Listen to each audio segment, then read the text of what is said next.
Morning, everybody. Thank you, everybody, for being here. This is Paths to Climate Action. So this is the result of a number of different people who've been working together for a while under the sort of heading of what we call MEGA, Make Earth Great Again. And the whole sort of agenda at a sort of broader scale really is about different groups of people who had different interests, wanted to build different kinds of tools, wanted to think about how we can actually really make change happen. I think there's a frustration that we all sort of began with about, man, there's all this stuff that could be done and it's not getting done, or there's all these major problems out there and real solutions aren't actually getting implemented at the local scale, at the corporate scale, at the mega scale, at the micro scale, all the different sort of pieces. So this began in an effort for us to begin to explore and articulate how those things might actually begin to take place. And I think one of the biggest things we realized is that we have no idea how to solve it on our own, and trying to solve it on our own is the wrong way to approach it. And so we began to think about how do we actually create something that's open source? How do we really begin to create a platform that is something that everyone who wants to participate in, can contribute, can also take from. So this is not a sort of think tank type organization, but rather the goal is to actually create something that's bigger than all of us. This is some of the people that were part of it. You'll see all of us here in the room. Feel free, I'm not going to go through a whole litany, but feel free to find us individually if there's questions. Hopefully today is a great day in terms of actually engaging. That's what this is actually really about. We want to just briefly thank the Tishman Center. Molly's going to say something just real quick about introducing where we are, and thank you to them for hosting and making this possible. Good morning, everybody. My name is Molly Johnson. I work here at the New School. I'm our University Sustainability Associate, and I work at our Tishman Environment and Design Center. The Tishman Center is a university-wide research and practice center fostering design, policy, and social justice approaches to environmental issues. So hopefully it's clicking for all of you right now why we're so excited to be hosting today and helping support all of this really interesting work that we're about to do. We are all about engaging with an interdisciplinary approach to thinking about what are the biggest issues that we're facing and how do we solve them. So I'm excited to kind of see all the ideas that we come up with. Thanks, Molly. So this is actually one of the pieces that was an output from our first event that we actually held, where it was more of a roundtable kind of discussion and working on sort of various different things. So today, what we're going to do is we're going to have a couple sort of introductory conversations, people talking, sort of just setting a framework for things. We're going to do a World Cafe throughout the sort of mid to late morning, where we're actually going to try to really ask questions. And the goal with this is not so much that we're framing something and we're hoping that everyone will dig in. It's like, what do you know about? What do you want to talk about? How do we actually begin to think about things in a new way? And based on that, we're going to then take a break and have some lunch, because by then we'll all need it. And then we're going to follow that up with a panel discussion. And the panel discussion is going to take things that came up out of this actual, what we were actually talking about in that thing, and then talk about those. So this is really about that. I think the challenge that we would, at a big level put to you guys is, and to ourselves, is how do we actually ask the hard questions? So that we're not just looking at like, oh, this would be good. We're not just interested in how do we sort of deflect everything 1% or 5%, but how do we really face the kind of, large-scale change that actually has to happen, but also how do we do that realistically so that we're not just sort of ranting and raving about like everything needs to be different, but when it comes down to the individual choice, it's like, yeah, but I kind of like stuff, so I don't want it to be too different for me, maybe for those people, right? So this is what we're looking at. So this is where we started. This is today. It's empty.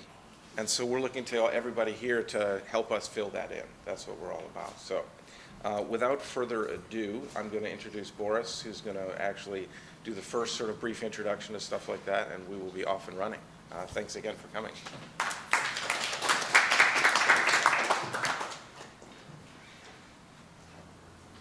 So why pass? First of all, thank you for coming. I appreciate it. I should be closer to the microphone. Is that better? Okay. I really appreciate you being here. I realize you have choices during your climate week. And so being here early in the morning and for most of the day it really means a lot. So why paths? We kind of have a lot of things happening in sustainability and climate action space, Adam already mentioned.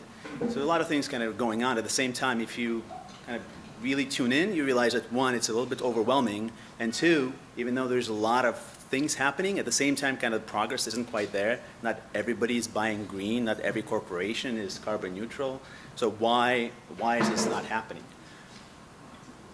So the underlying hypothesis is that, or underlying insight is that change is about people, it's about human beings. And if you talk about policy or corporations, we talk about obviously consumer choice, it's about changing people. So if we want to have adoption of climate action, we need to be able to change people, not just to come up with new ideas. And so the underlying thinking is, hey, we, myself and my colleagues, coming from innovation strategy, organizational design, user experience design in related fields, in corporate innovation strategy, we have tools already that are specifically designed and have been vetted pretty thoroughly over the last couple of decades in particular to really tune in to what makes human beings change their behavior. So we know there's a lot actually that we already know. And now the thought is, well, why don't we adapt those tools specifically to create climate action or to amplify climate action? So the way we think about this is it's an open source toolkit. It's kind of as a community of practice that we invite you all to participate in. And also think of it as kind of an incubator. So as you go out and you act on your own or you work with other people, kind of as a mini startup, you can rely on this community and this toolkit as a resource so you can come back to and use the tools and help improve them as well. So I'm going to talk later today more about some of the methodologies that we can use and just kind of introduce really the tip of the iceberg so we can have something for today to work with. And some of you in the room are there's probably a couple of pros here who come from, let's say, design thinking background or usability or innovation strategy. And of course, please bring the tools to the tables that you're going to be working on in the collaborative session. So, adoption. Let's do just a quick experiment here. How many people go to the gym 2 to 3 times a week in this room? Raise your hands. How about 1 through 3 times? I'm sorry? Yeah, sure. You're going to ruin my math. But 2 to 3 times a week. So how many people? Keep your hands up. How about 1 through 3 times? I want to kind of. Okay, let's all. So 1, 2, or 3 times a week. Raise your hands. Should be a lot of people in the room. 1, 2, or 3 times a week. All right. Now think about. Now keep your hands up. And now think about. Okay, in the last 7 days. So that's from yesterday to previous Wednesday. How many of you went to the gym more than once? Oh, you guys are pretty good. Usually, the number of people who I should have more. Yeah, always got to play with the numbers. The number of people who actually went to the gym, the number of times they think they go to the gym on average, is typically a lot smaller, right? Because we have this picture of ourselves of how many times I should be going to the gym, and actually in line with kind of my beliefs and values, what I ought to do, and then there's the reality. So it's not deceptive. We have this coherent picture of ourselves, and that's how we think of ourselves. So we have this picture that we're taking action, we do not. And there's a basic and behavioral problem. So behavioral economists like Dan Ariely really focus on figuring that out. And we figured out a couple of things about how to get a person to act over a couple of decades, because behavioral economics, as you probably know, wasn't even a term until quite recently. And other examples abound, right? So how many people signed up for an online course, like with Coursera, and then how many people actually completed one ever, right? There's usually a huge difference. So we think we act, but we actually don't, and that's a huge problem. So it's not an issue of understanding what needs to be done. We know we should go to the gym. We would really want to take that course, and yet somehow action doesn't take place. So one of the paths is to figure out really how do we trick ourselves to do the right thing. Or how many people here feel that it's important to use reusable or permanent containers versus disposable ones, like shopping bags. Everybody? Okay, yeah, like you don't want to use disposable. Now hold up your coffee. How many of you brought? Excellent, right? Yeah, all right. But majority of people would still have the paper cup, right? But this is definitely not a representative group, I gotta say. Usually it would be 0%. So that's great. So I want to just introduce quickly 2 ways of thinking. One is, so how do we design for action? How do we actually make environment conducive to action in a way that doesn't depend on people's values and beliefs? Because we know those two, and Judy is going to talk more about it, but those two are kind of tenuously connected. So how do we get people to do the right thing, almost kind of in spite of their apathy? The typical kind of recycling station is a great example, right? You really have to hate recycling to be holding up a bottle, a cylindrical bottle, and not to put it into the round hole, right? You really have to go out of your way to defy this design. But at the same time, let's just do a thought experiment. What if we took recycling bins out of this building completely, just took them all away, and there's none? How many people would actually go, take their trash with them, and then find recycling bins somewhere else, like across the street, right? Think about it, just as a, thank you. Maybe one person, right? What if we kind of lower the bar? What if we take the recycling bins just off this floor?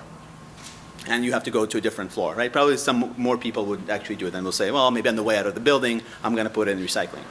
What if the building is not really conducive to this, but it's thinking if there's a larger floor, if there's many different halls, right? If you just move the recycling bins to the opposite end of the building. Still not everybody would go out of their way to take out the recycling, even though everybody would say, yeah, of course, recycling is important. I think it's really meaningful, and it's a belief that I hold very closely. But you see the threshold between belief and action just is so great that even just a slight amount of friction is going to destroy beliefs and values in terms of getting a person to act on those beliefs and values. The second idea I wanted to point out is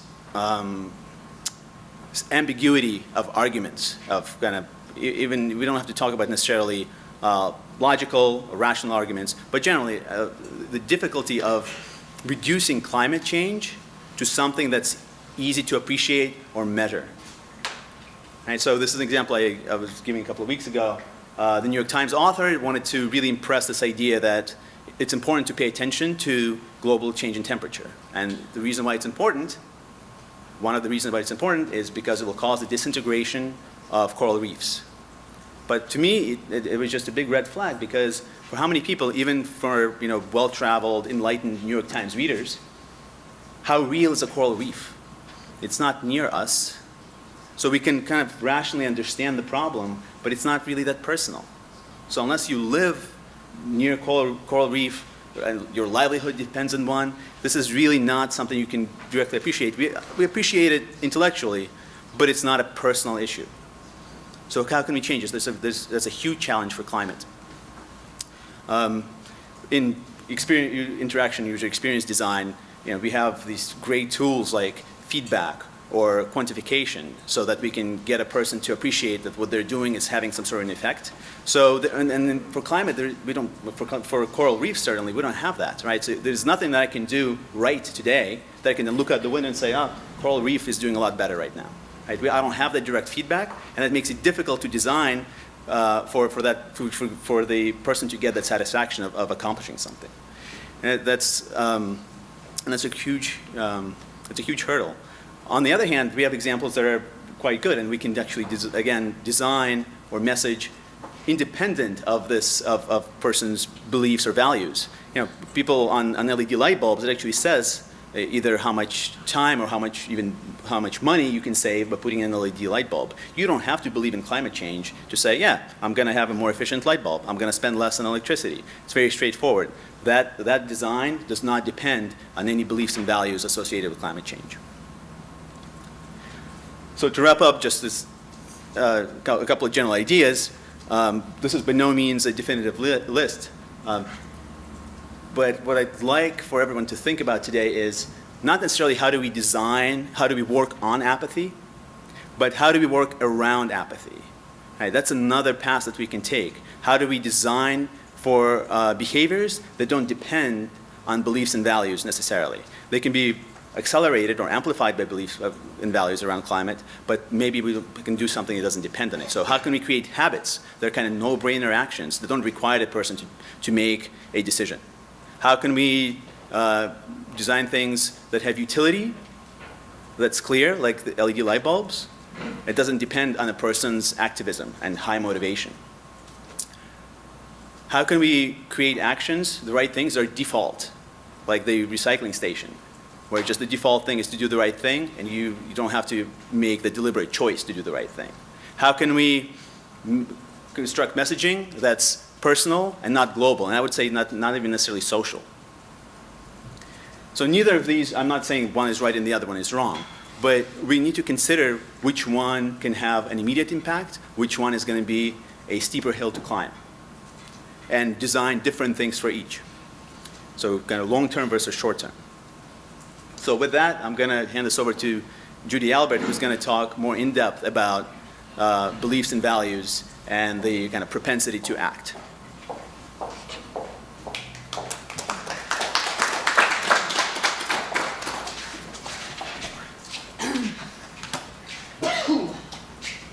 Good morning. Can you hear me? Okay, great. So the question is, what do Americans think about climate change? And the Yale program on climate change communication is the source of this information. They've been tracking American beliefs now since back to 2008, and they've got a track record to see what's going on. The sources I used are the 4 studies over here that were produced in 2016, 2017, all based on surveys and interviews with Americans around the country. Okay, so the question is, do Americans think climate change is happening? 70%, pretty big number, think it's happening. And it's pretty much true around the country. People think it's happening. The highest numbers, the darker numbers, are not surprisingly out in California, Southwest, and up in the Northeast. But if 70% think it's happening, really only 58% are actually worried about it. That's an issue. And you start to see the geographic spread here, where in the center of the country, that sort of midsection, the lighter, it's a blue color coming through the center, moving over to the east and into the Midwest. And then you get to the question, so what's causing it? You've only got 53% of the population that believes it's actually caused by human activity. And again, you're seeing that geographic distribution is now it's California, Southwest, Northeast that still believe it's actually 58%, rather the 53% that believe it's caused by human activity, and a big swath in the middle that has more doubt. Then you get to the question, is it going to hurt me? And only 40% of the population, even though they believe it's happening, even though they believe it's real, only 40% it's actually going to harm me personally. So this goes back to the question that Boris was raising before. Does it have an immediate impact? Is it personal? Excuse me? Yeah. Yeah, actually, where you see it, Southern California, San Diego, Los Angeles, because they've already been impacted by water and drought. Southwest Texas, one doesn't think of that being a terribly liberal area, but again, affected by water and drought. Right here, Dade County, they know they're being flooded. And even you'll see, even in the Northeast, where people think it's happening, it's real, it's caused by human activity, not so much. People just are less, it's a lesser percentage of the population that is actually being affected. Curiously, in the Midwest, you're starting to see it in agriculture in the Midwest. And then you get to the question, okay, people are worried about it. Some of them actually think it's going to affect them. But only 33% discuss it occasionally, which means 67% of the population doesn't talk about it at all. If you don't talk about it, you're probably not going to do anything about it. So when that goes across the country, it's not the hot topic at the dinner table. So a different cut at all this is another study Yale did, which on the 6 Americas, and they just grouped people not geographically, but how they thought about climate change. And it very much goes to Boris's point, how you approach people depends upon how they think in the first place and what their beliefs are in the first place. So you've got, if I could do my math, you've got 45% of the population that's either alarmed or concerned. And then you've got the 27 cautious. And then you've got sort of a hardcore 21% that is disengaged or dismissive. And what's interesting is even though you've got 45% of the population that's alarmed or concerned, people don't vote on climate.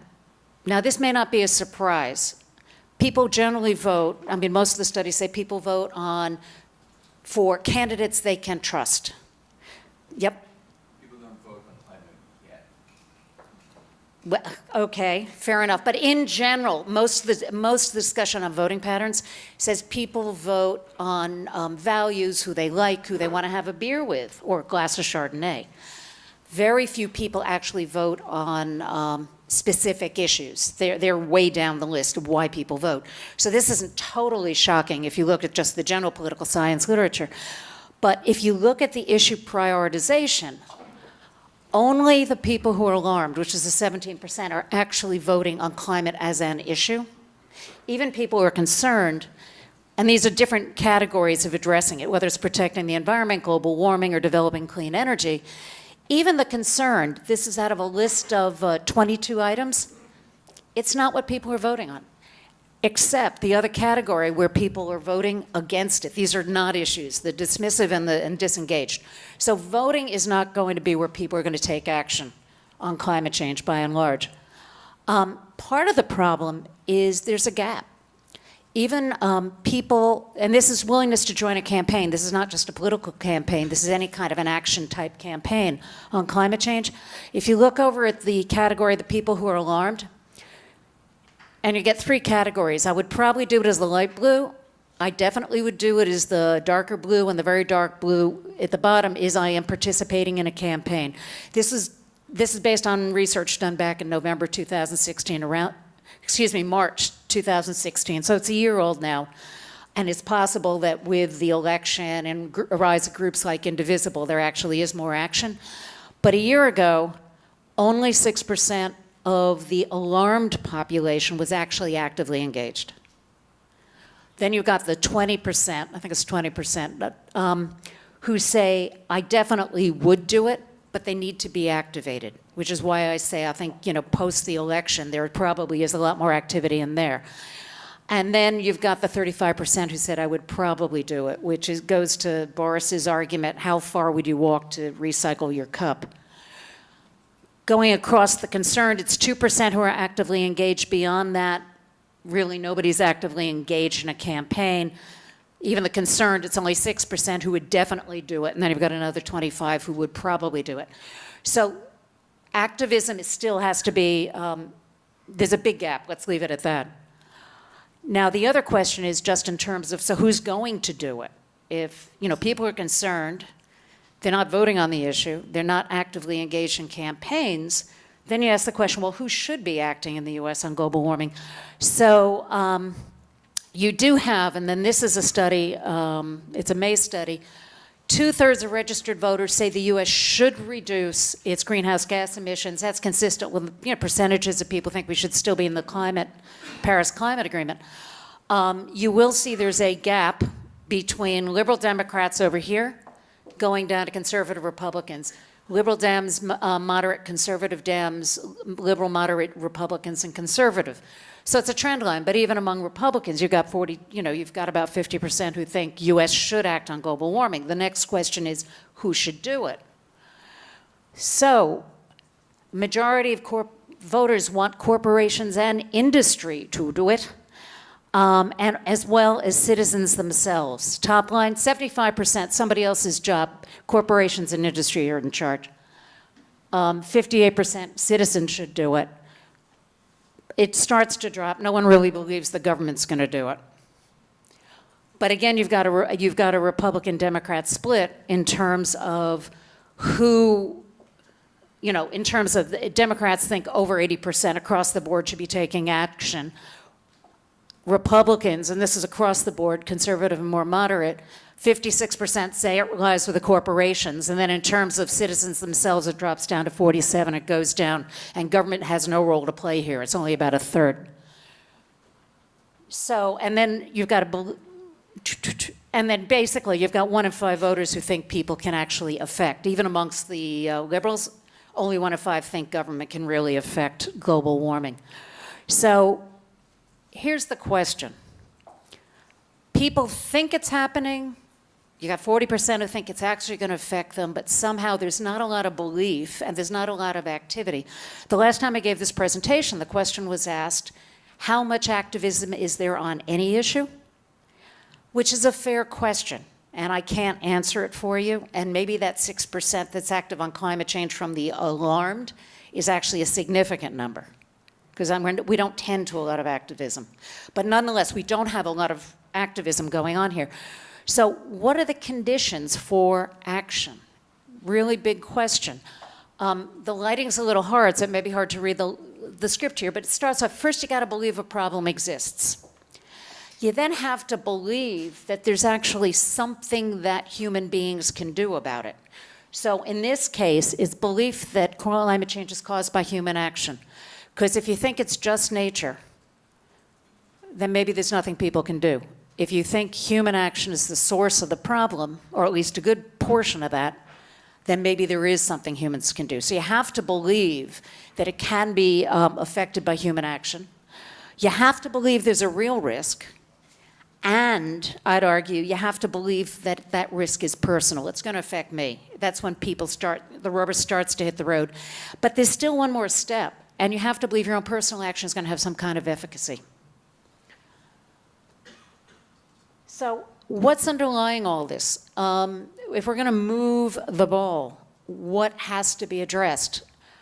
There are lots of interpretations. I tend to come at this more from a political science perspective than a design thinking perspective. So I tend towards a lot of the political explanations, which are the first 3. But the fourth is really the one we're going to be talking about today. The first, the divergent values on environmental and economic progress. You know, I think we saw that. You can see it in the maps, the geographic splits. You can see it if you, I've been reading a lot about the evangelical movement, and among fundamentalist evangelicals, much higher non-belief in climate change. It's about double what it is for the American public at large. It's about 45% versus 22%. So there really is a difference in terms of basic fundamental beliefs about climate change, and that runs through politics and it runs through action. The second is a way of looking at it is really ideological. I've been also reading about the Koch network of late, Dark Money, a good book if you can take it. But anyhow, clearly there's no role for government. I mean, it's a belief that less government is better, government has no role to play in regulation, get that government out of my hair, is what coupled with corporate lobbying. You know, you're Exxon, you own oil reserves, you want to maintain your oil production as long as possible. And it's not just Exxon. So that's the second set, which is really the ideological and the corporate. The third piece is really, it's partisan. It's the gerrymandering that's gone on, it's the control of the state legislators and all the rest, where a lot of the action is happening, as well as in Congress, which I think we would all agree, regardless of your beliefs, is rather dysfunctional at the moment. So those are political related actions, each of which would lead to a different course of path to action. But the last one is the one we want to really focus on today, which is uncertainty about, do my actions have any effect? Doubts about whether our actions do have an impact. And one last statistic that comes also from a Yale study that came out in May, which if I could read it would be very helpful. 48% of Americans who were surveyed, this is early this year, believe that humans could reduce global warming, but it's unclear whether we'll do what's necessary. 24% believe humans could reduce global warming, but think we won't because people won't change behavior. So we're up to 72% who actually think that it could happen, but it's not going to. because it's just not clear what we're going to do or because people won't change. Only 7% say humans can and will successfully reduce global warming. So our job for today is to see what we can come up with that might maybe influence the 72% who think something could be done if people were willing to do it. Thanks.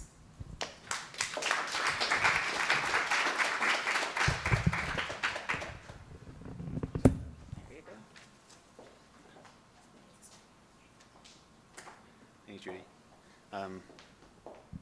So kind of scary numbers to some degree, but a lot of work to be done. In the meantime, America is an outlier with the rest of the world. So it would be good to go ahead and put the last numbers in perspective with what's going on in the rest of the world. That paints a very different picture. Sorry. Please elaborate. That in a lot of places, whether people, I mean, when you think of the number of people being killed in Bangladesh or due to climate, due to flooding, a lot of other places, it's becoming much more acute than in America. And generally speaking, I mean, Japan is completely clueless what's going on with global warming, but Europe has gotten much more on board and it's much more conscious.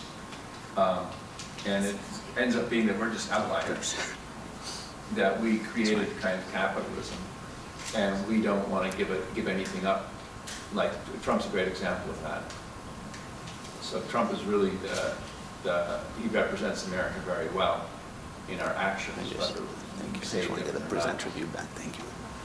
Sorry, I just want to add a little one. We had some free space.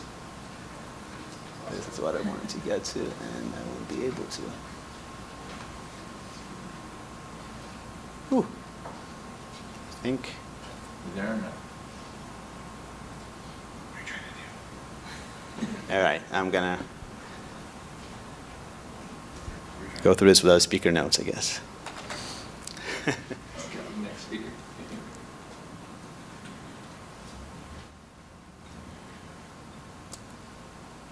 Resize the monitor screen. It'll force resize all the windows. Please. All right. We'll. We could talk for 2 minutes while you figure it out. It was a good time. I was going to say that we should do questions on it. Go ahead. Let's give this. I'll give this another 30 seconds. Any questions from earlier, other than, so I think that's a great point, and we've been talking about crowdsourcing some of this stuff anyway. So your first assignment is putting. We'll give you. What do we have? The Slack group going still, Boris?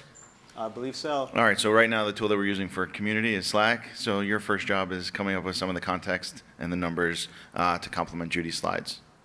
Challenge accepted. You want to figure out how to get the top bar of this browser force resizing the window. What does that mean? That would force resize all the windows. The actual physical screen. I just need to be able to pull it down from the top and. It's a design issue. Good to see you. Hi, thank you so much for the presentation. I just have a drill down question. Did any of the surveys ask about specific or kind of drill into the idea of can we affect it in any way in terms of, well, if we do this, then it'll have this kind of an impact. And if we recycle, then it'll have this kind of an impact. And if we go out and march on Washington, did it drill into that level of what can we do and how effective it is? No. Okay. That would be interesting, right? I just want to add to that because that's one of my big frustrations, I think. By the way, I'm Pam, and I'll be facilitating the World Cafe piece of this. And I think that's one of my big frustrations is how do we as individuals address this whole question of efficacy? And I'm hoping that you all start to talk about it because my part of the program, I'm not going to be a talking head. You are all going to be talking heads in groups trying to work at answers to some of these kinds of questions. But that's a big factor, and as you think through the assignments that I give you throughout the morning, keep that in the back of your heads. It's really important. I may have said no too quickly because there is one study, which is the fourth one I referenced, on consumer activism and what motivates consumer activism. So it's a slightly different take on your question. But their hypothesis was that people's concern about climate change was going to be the driving motivation around their consumer action, in this case in terms of their purchasing decisions. And what they concluded was that was not the case. People who were more concerned about climate change were more likely to do it, but the motivating factor around purchasing, at least, seemed to be tied into a personal benefit, where they could see a health benefit, or there was a social component to it, where they could actually, it was their friends did it, that kind of thing. But it was it wasn't exclusively linked to the climate issues. It was also, there had to be some kind of personal element to it that was a feedback mechanism. All right, I think we're back. Sorry, one more. All right. If we open it up, we can't. Yeah, you can. So we'll give everyone, I thought it was a good time to break for questions anyway, so. I just want to know if within your disaggregated data, do you include the impact of environmental racism and land grabbing? Because if we're looking at the populations that are most effective and what it is that is driving the corporate greed in terms of land grabbing from indigenous areas. Not so people can hear you, but also for the, we have a live stream going. Hello. Oh, I'm sorry. All right, the disaggregated data of racism and its impact on climate change, because until people have a sense of it's not the other people, and this is where most of the impact of climate change is occurring, where is that intersectionality? Because until we address that, we're still functioning in silos. Anyone got the answer? All right, let's work on that. Thank you. Apologies for the technical interruption. Thank you. The community was already working. We got this back up and running. So what I'm going to do is I'm going to give kind of a short-ish, as short as I can, and Adam, please chime in if and when I stumble. A kind of methodological introduction to what we're trying to do. So I'm going to give kind of sort of ground rules for us to use today when Pamela is going to take us through more of an exercise.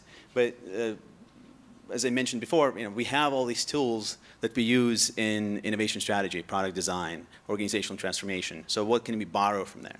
And we talk about it's difficult to get people to act. Well, this is exactly the type of problem we solve when we work on product adoption or innovation in the first place.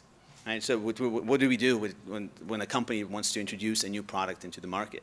Well, they're trying to figure out how to connect a problem or a pain point that the person experiences to a product that's actually going to solve that problem for them. So the product can fulfill the needs of the customer. So we can work on things like helping the customer find this product, help them understand how it works, help them develop habits associated with using that product, help them appreciate the value so they buy it in the first place. So they learn how to use it, so they walk through and understand the interaction. So for the sake of us having a shared vocabulary, really, more than anything else, and a bit of a framing for how we're going to discuss these issues, let me talk about a couple of kind of key points. So one is we need to make sure that we're solving the right problem. And when we think about a product failure in the marketplace, when we think of a product flop, what do we usually imagine? It's that it was built wrong, it was designed wrong, it was engineered wrong. That's how we generally envision a product problem. In reality, most startups or corporate startups, new product development, most of it fails not because the product is engineered wrong. Most of the time it fails for a different reason. Most of the time it fails because the problem is not well defined. The customer who's having the problem is not well defined. So this is kind of, and I could be wrong on this, but I suspect that not a lot of people really need their avocado in cube shape before they mash it into guacamole. It's not a huge problem. I mean, some people have it. So this is a beautiful, well-designed product, right? The engineering is great here. There's no engineering problem. But I'm going to argue that this problem is really small. Number of people that are going to be affected, if we think about sizing and priority, this is going to be on the low end. So this is the what we call can versus should. Can we solve this problem? Absolutely. There's a great solution. Should we spend effort on solving it? Maybe there's other things we could do. So this allows us, this kind of thinking, solution versus problem, lets us really frame our effort in terms of how are we trying to connect the person to the problem that they're experiencing before we try to connect a solution to solving that problem. So how do we know we're solving the right problem? How do we know we address the right problem? Well, we have some tools for that as well. So I'm going to go back, actually. I really appreciate Judy's slide. So this kind of planted the idea, certainly in my mind, that there are these different segments based on beliefs and values. And I added kind of two bookends at each end. That this is not meant to be to scale in any way. I think in reality, if you think of it, the activist segment would be just a tiny little sliver, and Judy's numbers show that. But these display kind of different values or levels of motivation. So if we want to understand how to design action for different groups, we absolutely must take this into account. Right? We need to understand, are we designing it for somebody who is already an activist and we just need to tell them what to do? Or are we designing for somebody who's a denier and we need to actually first get them to appreciate the issue? Or do we? Right? So if you think about it, as I'm going to speak from my own experience, the way I see a lot of rhetoric is that it's really focused on two segments here. It's either focused on deniers and trying to convert them to believe that climate change is real, or trying to convince them that it's human caused. And that's a steep hill to climb. That doesn't mean we shouldn't do it. It's an important issue, and it's a large population, right? 45%. So it's a whole lot of people. But I'm sorry? 25? Okay. Not as bad. Sorry, there was 45% among the evangelicals. So it's an important issue, but it's a really difficult one, right? And then there's a lot of rhetoric around or activity around just, I think, kind of assuming that we're all activists. And so saying, here's the technology, here are the solutions, here are templates for business models that you can use, and go ahead and just use them. And there's this assumption, kind of assumed sale, that the people will just act on those available technologies. And as we just talked about, there's a big difference between what we think and what we actually do. But also, let's think kind of across these segments, right? So we don't necessarily have to try to convert deniers to believers to get them to do the right thing. Remember the recycling station, right? It just made for you to do the right thing. It is independent of belief. So there's a lot of cross segments that are independent of beliefs, or maybe some larger groups that represent a variety of beliefs and values, but have something else in common. So they have different beliefs and values about climate, but they have other beliefs and values that they hold in common. If they're farmers and they're concerned about soil depletion, well, then it doesn't matter what they think about climate. Climate, maybe we don't have to talk about it at all if we're trying to get them to act, right? We can talk about issues that affect them. If your house is underwater, again, whether you believe it's climate change or not, now you have something in common with other people whose house is underwater. So people have shared values across these belief segments. And now if we understand that they have something in common, but they're different from each other, these different groupings, that means the way they think about the problem is different, and therefore the solution for them, or the way we want to activate them, the way we want to design their behavior, is going to be different for each group.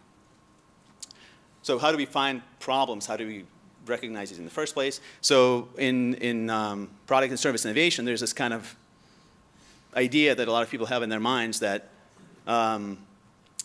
we just got to put on our turtleneck and have genius ideas. And that's how great products are made. And then customers can't possibly know can't know what the right solution is. We can't ask them. Henry Ford never said this, but it's commonly attributed to him. But it's an important kind of meme in popular culture to assume that you can't ask the customer. Well, that's actually kind of a misguided view. Yes, customers can't necessarily tell you what the product should be, but you can certainly learn from them what problems they experience, what pain points they have, and what goals they have. And from that, you can then start figuring out what is the right solution that's going to fulfill those needs. So we just need to have some effort and technique, methodology, to listen carefully and observe. So if Henry Ford walked out on the street in New York in 1900, he probably would have observed that people aren't thinking about faster cars. They're thinking about the smell and the dirt produced by thousands of horses. Clouds of flies. Dead horses actually wouldn't be removed. It would be left on the street to putrefy, so they drop dead. They wouldn't be removed immediately. They would be left to putrefy so that it'd be easier to saw them up and dispose of them.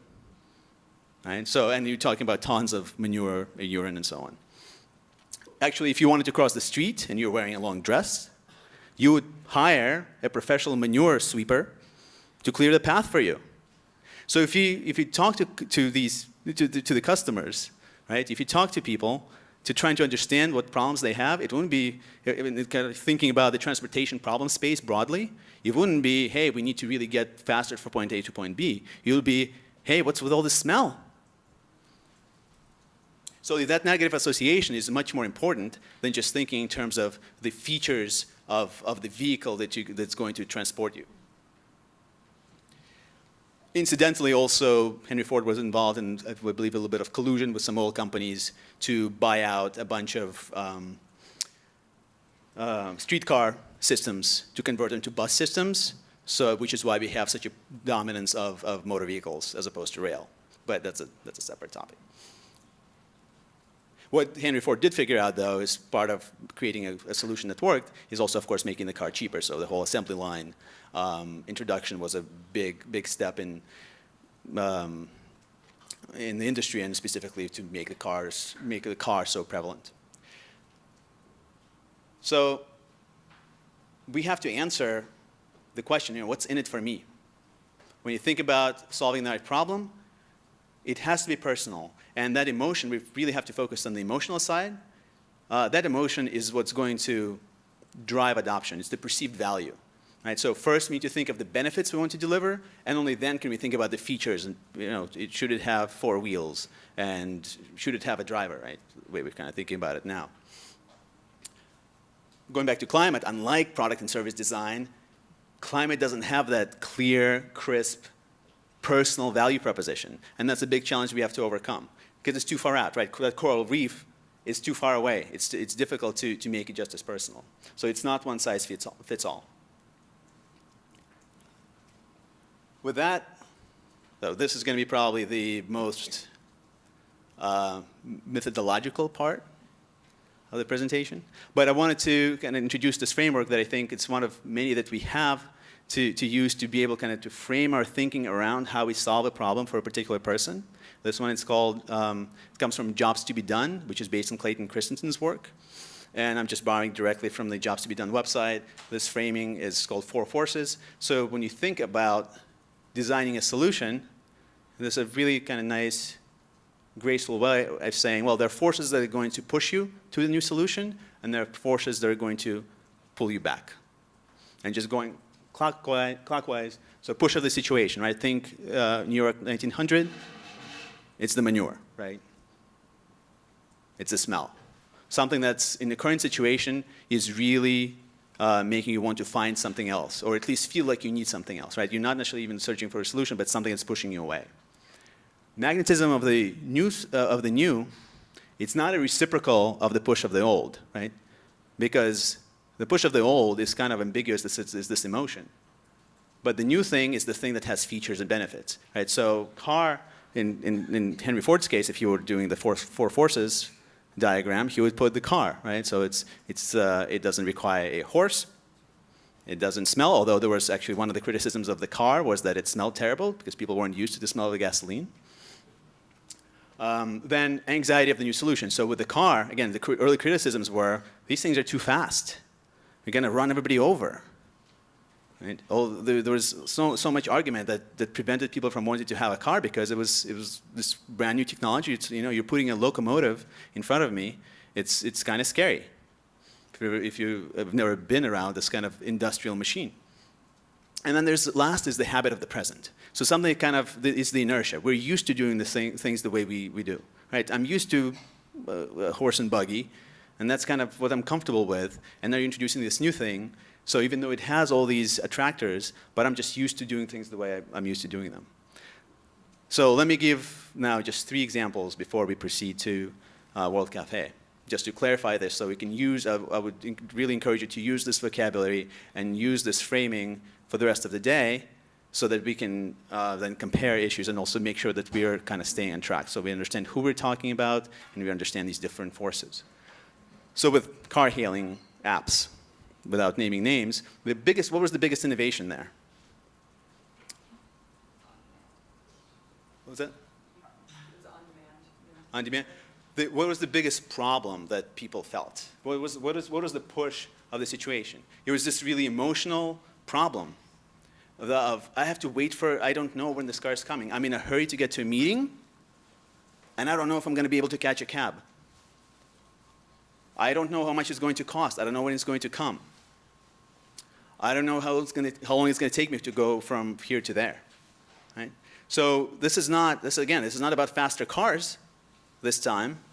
Right? It's not about, the car does the same job as it did before, but now the experience is completely different. And so the push of the situation is this anxiety, and the magnetism of the new solution is that now it's in your pocket. You have complete control of your livery service. On the other hand, there's kind of the habit of the current situation, right? You're used to just, I can walk on the street and hail a cab. So that barrier between your current solution, hailing a cab, and doing this new thing, it's actually there's a bit of a hurdle because now I have to sign up, which is not a productive activity, right? Because when I sign up, I'm not getting a cab in the same, so I'm not getting value back. So there's a bit of a hurdle, and so, but that hurdle is overcome, so that we can do something to overcome it, right? So we can have your friend refer you to the app, and that's why you have the credibility of your friend saying this is great, and two, you have the actual material discount to nudge you over. Let's look at two more examples. So this is a little bit closer to what we're talking about, City Bike. Push of the current situation. So now kind of combined here, but we want to talk about different groups, right? So are you somebody who already owns a bike versus not? It's going to be different, but let's just kind of throw them all together. So if you have a bike, it's kind of difficult to maintain. You can walk down the street, see a bunch of bikes that are chained up and missing a wheel or some other part. And so you can appreciate the difficulty of actually owning a bike. So when you have this new solution that tells you, hey, forget about maintaining and owning a bike. It's completely out of your hands. You don't need to worry about it anymore. That's great. That solves a lot. If you're not usually biking, this is maybe your introduction to kind of a more healthy lifestyle, bike to work now. But on the other hand, yeah, I'm used to taking the bus. I'm used to having my bike. I don't want this new thing. And plus, on top of that, what if this thing breaks? Am I going to be responsible? So there's all this anxiety about this new solution that I haven't tried before. What helps, though, is you see them everywhere. So there's a constant nudge to say, hey, there's all these people are riding the city bike, so maybe I should too. And last example, going back to recycling bins. So we have probably the push of the situation might be a little bit more kind of on the activist side, right? So I know this is a problem. I understand we're shipping trash across the world. I need to help to solve it, and the way I can do it is to stop putting my garbage into trash and separate as much as possible. Fair? And I can also maybe even use it to support stores that have more kind of intricate recycling programs that I actually believe. On the other hand, hey, what if they just have this and then this all goes into trash? And definitely happens in some cases, right? So it's kind of there, but then it gets combined and goes into the landfill anyway.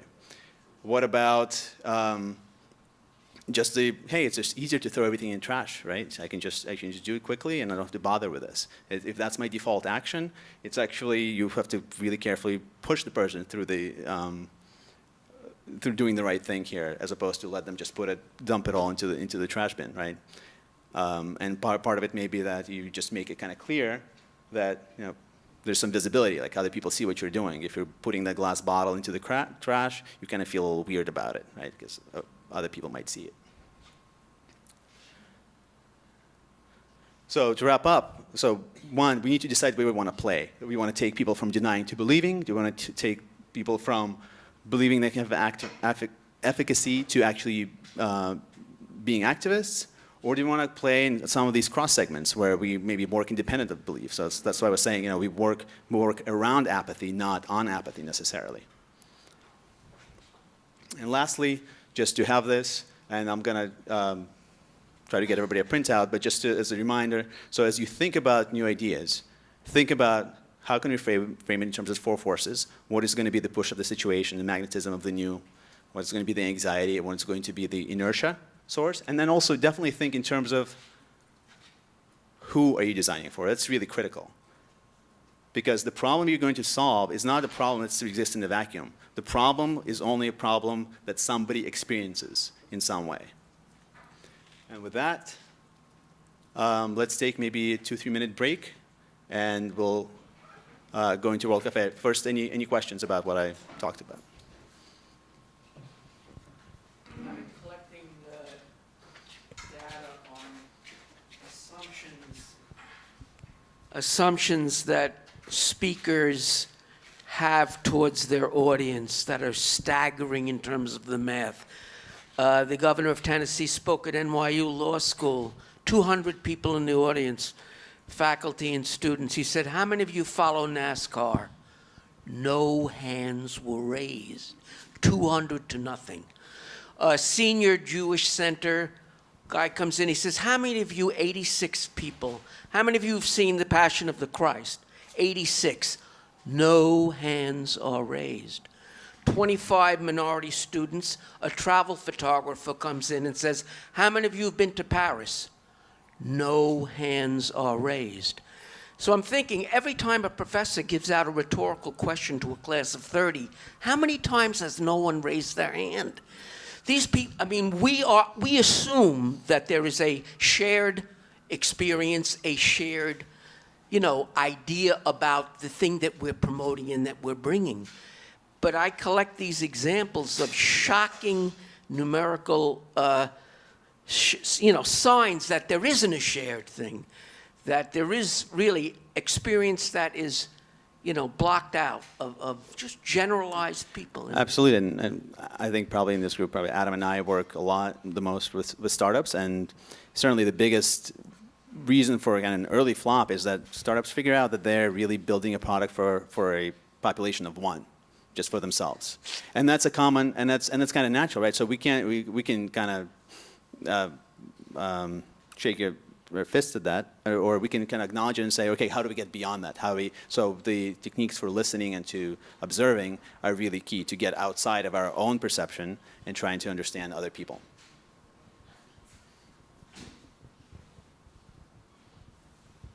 Do you have a question? Yeah, anybody?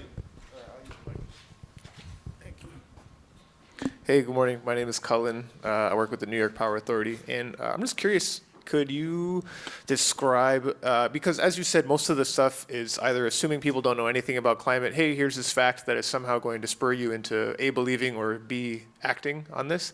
Could you give some examples of some intermediary interventions between maybe someone who believes but needs a spur to action, or somebody who is not sure and needs more surety, or somebody just targeting them on action regardless of their beliefs? So could you give some examples? Because I think, like our friend over here says, oftentimes we're just like, hey, denier, let me throw this fact at you, and undoubtedly you're going to believe me now. So I'm curious about what intermediate actions. Anyone got an example?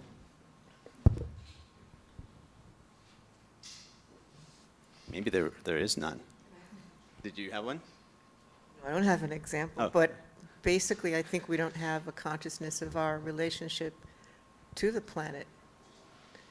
I think that's what's missing. We don't have environmental knowledge. We don't see where we fit within the scheme of things, so therefore the coral reef becomes something that's distant from us as opposed to something that we're interrelated to, and I think that's the first form of learning for people to understand their relationship to the planet itself, and that we're not separate, that we are part of it. So if that's an intermediary action, there it is. So exactly, great point. So now we'll say, for example, we have somebody who does care about coral reefs. They're like, man, these coral reefs, I might not have been there, but they're beautiful. My kid loves them. They're on National Geographic, whatever. They believe in that, but they don't know what to do about it. Now that might not be because a lot of the climate related stuff is exactly saying, you people don't have a concept of your relationship to the environment. What's wrong with you? Let me give you these facts so that you now feel this connection, right? And that's a lot of the messaging that is sent out by climate-centric organizations. Yeah, it's not so much what's wrong with you. It's more a question of understanding that most of us living in urban environments, how often are we in a relationship to the park? How often do we go to the river? What do we know about the water system? What do we know about wetlands? And so it's a question of we've been removed from our relationship, our natural relationship to the environment, to nature. And it's a question of helping people realign themselves to that reality, that it's not a false reality, it's your life. So I'll give an example from my life. So last night I attended a Trout Unlimited meeting because I like to fly fish, and that's a great example, I think, of what you're actually asking about, because you go to that meeting and you have people who would be lefty environmentalists, you have some bankers, you have all these different kinds of people, and one of the things that they actually talked about was the Pebble Mine up in Alaska, right, and what this is going to do and looking at the problems. I don't know if anyone's familiar with it, but they want to take what is probably the premier salmon fishery in the world, and they want to build the largest mine, a mine so big that it would be larger than every other mine in Alaska. And, you know, of course, they're saying, like, no, we're going to dam all the sludge that we're taking out. It's all fine. It's no big deal. They did hire the engineers of the most recently failed dam for that, so that's not ideal. The EPA had almost shut it down. Someone who you might all guess who this is has now essentially turned that on Senate. So you have this whole group of people who don't necessarily have the same things. Their connection to the environment, as you're suggesting, is the fact that they're sportsmen and women, and they want to go out and they want to fish. And these are not people who are necessarily activists. They might not even recycle or something like that, but this is something that matters to them, and they can get behind that. They can get organized around it, and they can actually create collective action as a result of something that is immediate, that is local, but also has a connection to realistically, a global sort of thing. So I think that's a good example of that kind of thing. And it takes the organization, right? It takes the individuals who want to do the activity, but it takes the volunteers that want to be part of Trout Unlimited, everything from the people that are putting in a lot of time or working to the people that just show up at a meeting, you know, because there's free beer. But that matters because those people are signing petitions to do that. So I think the other part of that answer, or the answer to that also, is it actually takes a lot of different things at a lot of different scales working together in order to make this kind of change. And, you know, on some level, it's as dumb as everyone needs to do just one thing, you know, every day type of thing. And I'm sorry, I'm going to have to cut this short because we're kind of a little behind schedule. So I hope the ideas that you have right now, please bring them into the World Cafe session and kind of socialize them that way. Yeah, and also, if you guys do have questions, if you write them down, and we can collect them throughout the day, and when we actually have the panel discussion, we can ask some of those questions to the panel and continue some of these things, so please keep track of that stuff.